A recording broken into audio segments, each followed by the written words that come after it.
Test cricket को test cricket इसलिए बोला जाता है क्योंकि वहां पे जिस तरह की स्किल का टेस्ट होता है, आपके टेम्परामेंट का टेस्ट होता है, और 4 से 5 दिन तक चलता है ये खेल। और वहां पे आपके पास ज्यादा से ज्यादा क्या कर सकते हो, आप अपनी स्किल का प्रदर्शन कर सकते हो और आपको वो करते रहना पड़ेगा और डिसिप्लिन दिखाना पड़ेगा, परसिवरेंस दिखानी पड़ेगी, टिकना पड़ेगा विकेट पे, ग्राउंड पे। और इसी की वजह से ये टेस्ट क्रिकेट बोला जाता है क्योंकि यहाँ पे एक्चुअली आपके स्किल्स का, टेम्परामेंट का, परसिवरेंस का, मेहनत का, हर तरह से टेस्ट लिया जाता है। आपको 100-100 गेंदें खेलनी होती हैं, 200-200 गेंदें खेलनी होती हैं और रन्स बनाने होते हैं टिक कर, और वहां पे सामने गेंदबाज के पास कोई लिमिट नहीं होती है ओवर्स डालने की, और वहां से डाले जाता है। तो एक अच्छा कॉम्पिटिशन देखने को मिलता है गेंद और बल्ले के बीच में। लेकिन आजकल हमने इंडियन क्रिकेट में क्या देखा है कि एक तरफा विकेट्स बनती हैं, स्पिन फ्रेंडली विकेट्स बनती है, और उस स्पिन के जाल में हम तो फंसते ही फंसते हैं, बीइंग इंडियंस। सामने वाला फंसे ना फंसे, हम फंस जाते हैं। और ऐसे ही देखने को मिला था पहले टेस्ट में भी, और उससे पहले जितने भी मैचेस हुए हैं वहां पर भी हमें देखने को मिला है कि शुरुआत में ही जो बल्लेबाजी होती है वो आसान होती है, जो फ्रेश विकेट होती है। तो बेसिकली जिसने टॉस जीता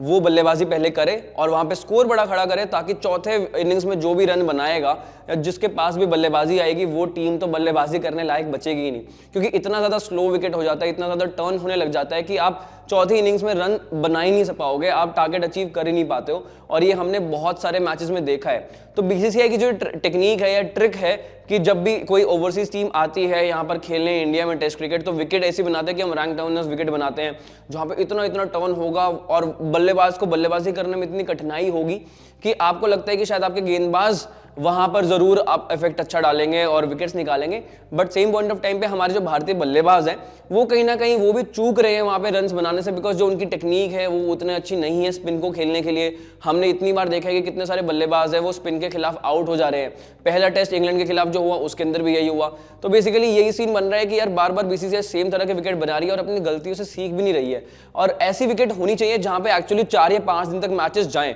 क्योंकि जितने मैचेस हम देखते हैं आजकल वहां पे कहीं ना कहीं ऐसा होता है कि 2 या 3 दिन में मैच खत्म हो जाता है। और ऐसा ना हो, वैसा बीसीसीआई को कुछ करना चाहिए और कुछ स्टेप्स लेने चाहिए जहां जो विकेट है वो थोड़ा बैलेंस्ड बने, गेंद और बल्ले दोनों के बीच में अच्छा कड़ा मुकाबला देखने को मिले। लेकिन आजकल तो ऐसे ही देखने को मिल रहा है कि वन साइडेड विकेट्स बनती हैं, स्पिन फ्रेंडली विकेट्स बनती हैं, स्पिनर्स के लिए बहुत मददगार होती है। शुरुआत में 1 या 2 दिन मैक्सिमम आपके लिए बल्लेबाजों के लिए बहुत आसान होगा, लेकिन उसके बाद तो कोई चांस नहीं होता बल्लेबाजों को वहां टिकना भी। ओली पोप जैसे जो बल्लेबाज थे, जो उन्होंने 196 रनों की इनिंग्स खेली थी, वो कभी कभी आती है, हर बार कोई नहीं खेल पाता। और इसी रीजन से ऐसा लगता है कि जो तीसरे चौथे दिन तक की बल्लेबाजी थी वो फिर भी बेहतर थी, लेकिन जब चौथे 5वें दिन तक मैच पहुंचा